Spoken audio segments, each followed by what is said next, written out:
tapi ulo salam mulya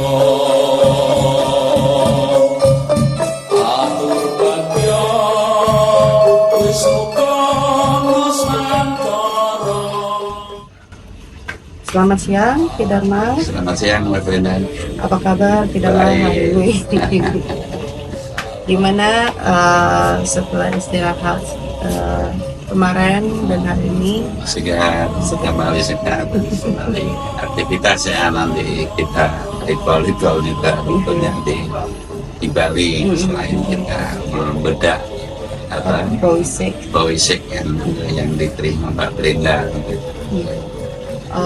Nah, Ki Dharma, untuk sebelum kita memulai masuk ke topik pada hari ini, boleh diingatkan kembali kepada penonton mengenai apa Sakamadewa?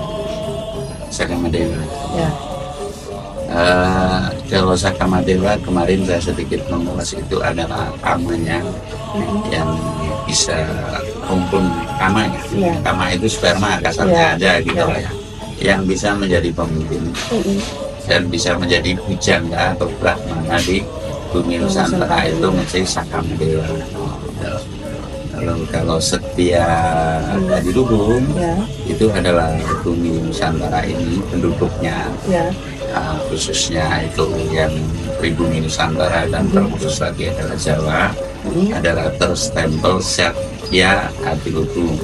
Satya Ati Lubung itu adalah kesetiaan terhadap dirinya, terhadap sesamanya, terhadap buminya, yang tentunya Ati itu besar, Lubung itu tinggi, besar dan tinggi. Apanya yang tinggi?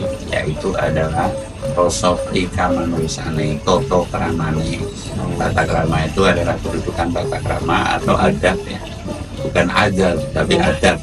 Adab itu tata krama lah kalau menurut kita. Tata krama itu kedudukannya lebih tinggi daripada ilmu, lebih tinggi daripada harta, lebih tinggi daripada kepangkatan. Itulah orang punya pangkat nggak bertata krama ya berarti nggak punya adab, itu ya rendah nantinya.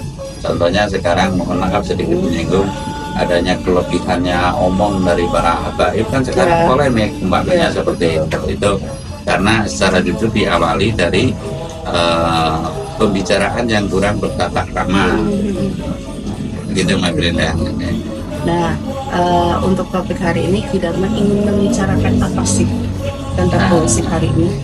Saya masih tetap membedah ya, tujuan kami kan saya ingin membedah bahasa Langitan atau Boisik itu yang diterima oleh Mbak Brenda agar para manusia lah, para kita itu memahami persis apa fungsi dan guna fisik. Saya kemarin mengatakan kalau zaman dulu orang mau mencari pekerjaan nggak bisa sekarang, atau mencari penggawean makaryo nggak bisa dulu, itu tentu mencari fisik dulu. Nah, di sini betapa pentingnya fisik, termasuk Pak Karno, Pak Harto, itu semua para ulama dulu, para brahmana dulu mau melangkah, mau berhajat itu tentu bersumber kepada fisik. Nah, saya terkesima di sini ada fisik dari Mbak Brenda yang kaitannya untuk umum di sini, untuk umum dan bahkan mungkin yang saya maksud dan bahkan mungkin untuk laju langkah-langkahnya sang penata bangsa ke depan setelah Goro-Goro tentunya. Kalau dalam Pakem Joyoboyo kan setelah melampaui Goro-Goro barulah timbul tatanan dunia baru. Nah, tentunya ini adalah sebuah hal yang patut diperhatikan, sebuah momentum yang sangat tepat, bahwa setelah Goro-Goro nanti dalam fisik Mbak Brenda itu ada kata-kata Tripanca Tunggal Nusantara. Nah, ini menurut rekam rasa kalau bahasa saya, yang memberikan pesan ini adalah sosok laki-laki kisaran umur 30-an ya, atau yang dimaksud itu kalau menurut kami adalah kewahyuan ya. Artinya wisik dari kewahyuan atau amanat asli dari wahyu yang melalui Mbak Brenda yang saya maksud, untuk dilaksanakan oleh siapapun pemimpin setelah terjadinya Goro-Goro. Nah, kalau istilah Pak Harto tempo dulu itu ada istilah Eka Prasetya Pancakarsa. Lah ini kan ada kesemiripan, cuma ini di sini adalah Tri Panca Tunggal Nusantara. Lah ini adalah wisik yang sangat penting menurut saya bagi yang mementingkan. Kalau yang nggak mementingkan ya ibaratnya nggak itu, tapi yang jelas ini wisik yang sangat penting untuk bisa dimengerti oleh halayak bahwasanya kedepannya prinsip yang akan digunakan oleh pemimpin yang betul-betul dikodratkan oleh Tuhan, lalu diridhoi oleh Tuhan, oleh alam, oleh seluruh manusia yang kami yakini nantinya adalah junjung Nusantara ya. Itu berprinsip Tri Panca Tunggal Nusantara. Prinsip Tri Panca Tunggal Nusantara itu adalah siji kalau satu. Kalau istilah Jawa itu kan keluari punaki nyatakno prasetyo menghilangkan kearang angkara murkaan. Ini adalah prinsip tiga ini yang pokok.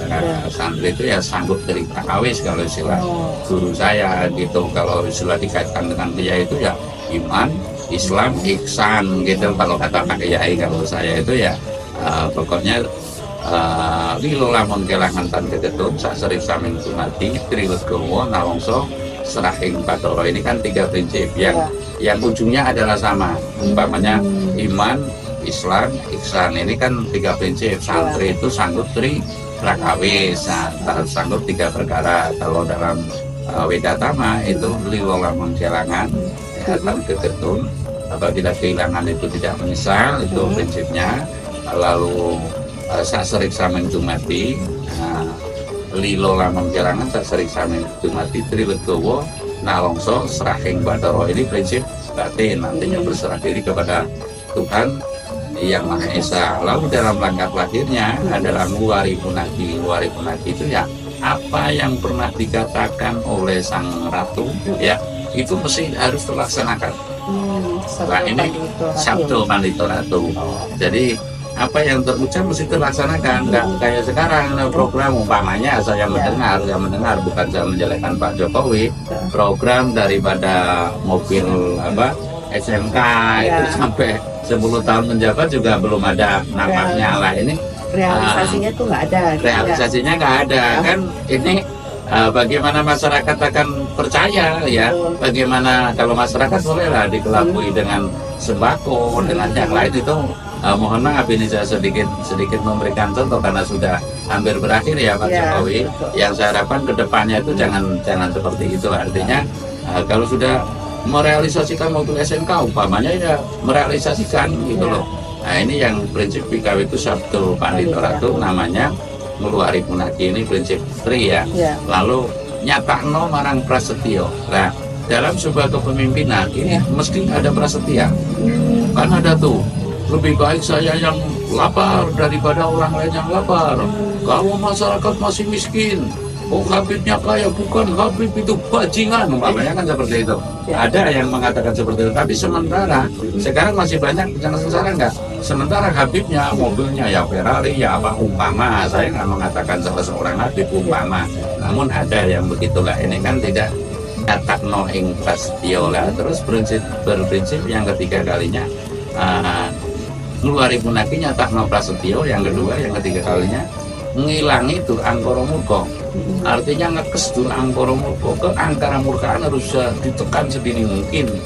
Otomatis itu berjalan untuk seluruhnya, tidak pemimpinnya saja, tidak rakyatnya saja, semua umat ya? semua umat, semua bangsa melakukan yang demikian. Nah, otomatis harus didahului oleh sikap pemimpin. Saya masih ingat ketika Pak Harto menjabat presiden, ya namanya rumah cendana itu rumah seorang presiden, pagarnya saja kok setinggi bintang di langit kayak pagarnya orang OKB sekarang lah ya, orang kaya baru sekarang itu. Lah ini termasuk saya sedikit mengkritisi ya, namun tidak kami membenci. Sekali lagi saya dan Pak Brenda nih, saya tidak ada keinginan atau niat membenci dalam hidup atau menghujat atau memuja, nggak ada. Yang jelas kita itu saling mengingatkan. Tujuan kita mengkritik ini kan saling mengingatkan bahwa yang namanya kesur anggoro murko itu ya diawali dari sang brahmananya, sang ratunya, sang pemimpinnya. Itu harus kehidupan yang tidak berlebih-lebih gitu loh. Ibaratnya kalau dulu kan dalamnya Pak Harto yang di Cendana saya pernah lewat, dan saya secara itu saya juga pernah mendampingi guru saya berkunjung ke sana gitu, Pak Romo Sutopo waktu itu. Jadi kesederhanaannya loh, rumah seorang presiden ya pagarnya hanya sebatas pagarnya rumah Pak Breda ini, nggak terlalu tinggi, nggak tertutup banget gitu. Terus satpamnya juga kelihatan kepalanya gitu, artinya manakala ada orang kesulitan itu minta tolong atau ada sesuatu kita bisa bertanya langsung gitu. Jadi ini sebuah ciri, nggak seperti sekarang itu saya melihat di TV itu rumahnya siapa waktu presiden sekarang, Amin, Pak Amin itu kan wow setinggi itu pagarnya, itu kelihatan kurang ngepasing lah. Ini sebuah tabiat kalau dikaitkan dengan petunjuk kemarin Mbak Brenda dari Setio Adiluhung, ini di antara sifat Adiluhung yang dipegang oleh para pemimpin dulu, para brahmana dulu, mencerminkan kepada rakyatnya bahwa ini loh sifat Setio Adiluhung, ini loh sifat Tripanca Tunggal Nusantara. Artinya dharmanya lah, kalau Panca Tunggal Nusantaranya saya menjabarkan itu adalah melanjutkan nilai-nilai luhur Pancasila. Seperti juga masa Pak Harto ya, bukan pengakuan Pak Harto, itu ada penjabaran daripada P4 kan, ada P4 pedoman penghayatan pengamalan Pancasila gitu lah. Sekarang kan sudah biasa. Jadi ini adalah ibaratnya sesanti garis-garis besar haluan batin pemimpin masa depan, haluan batin pemimpin Nusantara ke depan ya. Garis-garis besar haluan batin pemimpin Nusantara ke depan adalah Tripanca Tunggal Nusantara yang wawisik ini diterima oleh Pak Brenda. Saya berterima kasih karena ini adalah sifatnya wawisik untuk umum dan bahkan untuk bangsa dan tanah air. Berarti demikian. Orang ya Kidarma. Nah sebelumnya itu apa sih kaitannya Tri Panca Tunggal Nusantara dengan Tri Jaya Murti? Nah, kalau sepemandangan saya kaitannya ini nanti akan kebersamaan Pancasila dan Wahyu Trijaya Murti yang saya katakan. Wahyu Trijaya Murti ini ya suci Nero Muhammad, suci Nero Kudus, suci Nero Damrasongko, kemanunggalan ini lah. Ini kekuatan inilah yang maksudnya yang ketitisan inilah yang akan kuat melaksanakan daripada Tripanca Tunggal Nusantara, kemanunggalan antara Wahyu dan Wahyu Ratu Adil lah kalau saya ngomong terang-terangan, dengan Pancasila ini yang akan bisa yang sesama. Kalau sekarang kan hanya tekstual saja Pancasila, ini nggak bisa dibohongi karena tidak ada kewahyuan yang mendukung terlaksananya Pancasila sepenuhnya. Dan mohon maaf, yang memegang teks itu juga bingung, ditambah linglung mungkin nantinya malah bisa gemblung gitu. Karena apa? Tidak ada marwah atau hal yang gaib yang memberikan tunjuk memberikan petunjuk dan kuat melaksanakan ini semua. Pancasila kan sekarang digantung saja, yang sering diceramahkan malah kitab suci, ya kan? Nah, sementara dasar negara kedudukan Pancasila yang semestinya ya di atas kitab suci ya, dalam bernegara loh ya, dalam bernegara bukan dalam beriman ya. Artinya kedudukan Pancasila di atas kitab suci, di dalam bernegara, kita bicara dalam negara. Kecuali kita bicara dalam keimanan atau ketuhanan atau keagamaan, itu lain, relnya kitab suci gitu loh. Tapi kalau dalam negara semestinya relnya Pancasila lah. Sekarang digubah jadi prinsip Tripanca Tunggal Nusantara ini adalah merupakan garis-garis besar haluan batin yang akan terlahir nantinya oleh pemimpin yang adil. Saya rasa begitu, kemanunggalan Pancasila dan Wahyu Trijaya Murti ini. Ya berarti intinya adalah ketika seseorang mendapatkan kewahyuan atau kewisik itu harus sesuai dengan wadah badan dirinya, karena apabila tidak ya jadinya keblengar ya. Keblengar ya, bingung gemblung gitu. Ya sudah sampai di situ saja dulu untuk hari ini para viewers. Jangan lupa untuk like, subscribe, dan share. Terima kasih Kidarma untuk hari ini. Sehat selalu. Sanur Bali Martoba